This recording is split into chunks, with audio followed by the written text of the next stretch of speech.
Hi everyone, I'm back to check in on the balance challenge, see how it's going, and to give you some ways to spice it up if you need some extra motivation or things to try. So first we'll do sit to stands.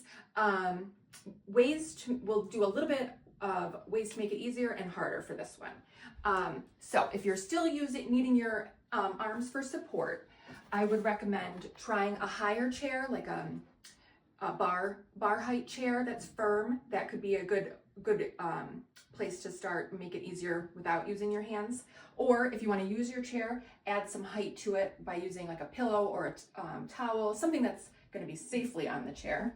So making that a little bit easier, and then using your hands, and then try only one hand or hands on the thighs, but trying to decrease the hand support with the chair being a little bit higher can be a way to work on the leg strength of that exercise.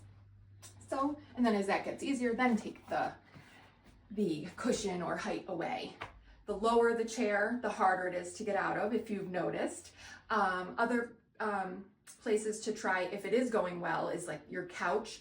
Usually the softer, squishier couches and chairs are harder to get out of, so you can practice there. So if you want even more challenge, you can hold an object and do your sit to stands. So I have a weight, but you can use really anything. The heavier the object, the harder it'll be. So you can add an object to the sit to stands. If you don't want to use anything and you just want the chair, you can stagger your feet.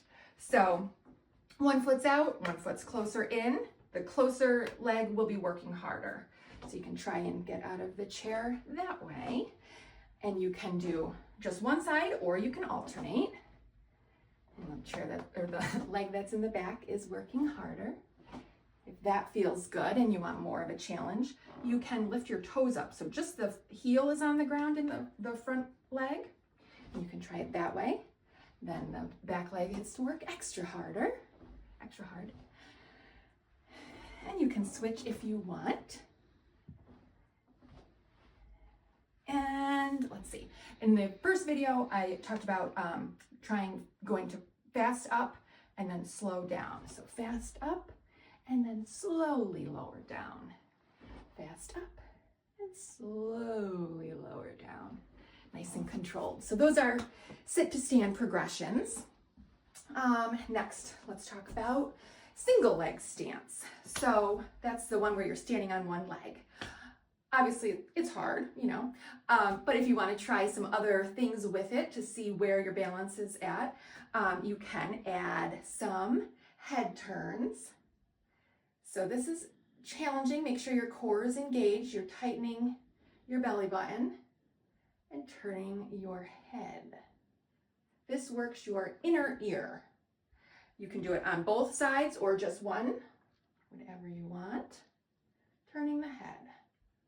And then you can do head nods. So balance and nodding your head up and down. Also, again, working the inner ear. And makes it more challenging. So something to try, although if you have any dizziness, I wouldn't do that one. So you could do single leg stance and add some arm movements, some reaches. And I would say start small. You can do either arm or both, but start small and then make them bigger and faster. That adds more of a challenge. So slow and small, and then you can make it faster and bigger if you're nice and sturdy. And you can do either leg. Next, you could try standing on one leg and moving the other leg. So maybe drawing a circle or a half circle with your toe. Half circle. So now you're balancing on one leg and the other leg is moving. And you can try it on the other side as well. And of course, for all of these, be in a safe area where you have some hand support if needed. All right. Now, we'll try this one. If you're comfortable with it, we'll do eyes closed.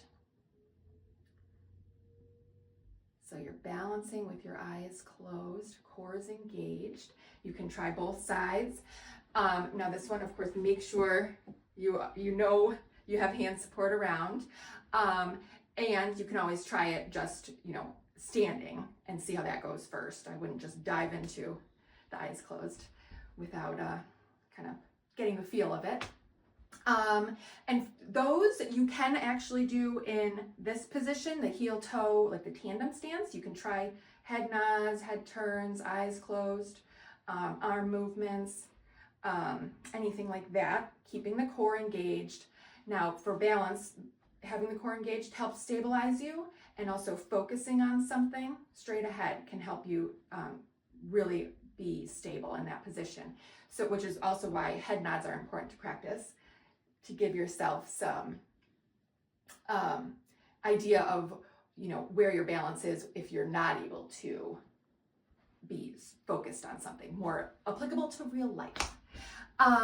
Okay, so those are some challenges to try to spice up your balance. The next one for heel raises, if those are going well and, you want something to do that makes them more challenging, you can do the heel raise and add some arm reaches, like you are reaching up for something in a high shelf. So you can do just the normal heel raise and reach high up. You could, let's see, what else could you do? We could do heel raises, but only one leg. This makes it a lot harder. As you'll notice, I have a little hand support, so nothing wrong with that. You'll definitely feel the burn there.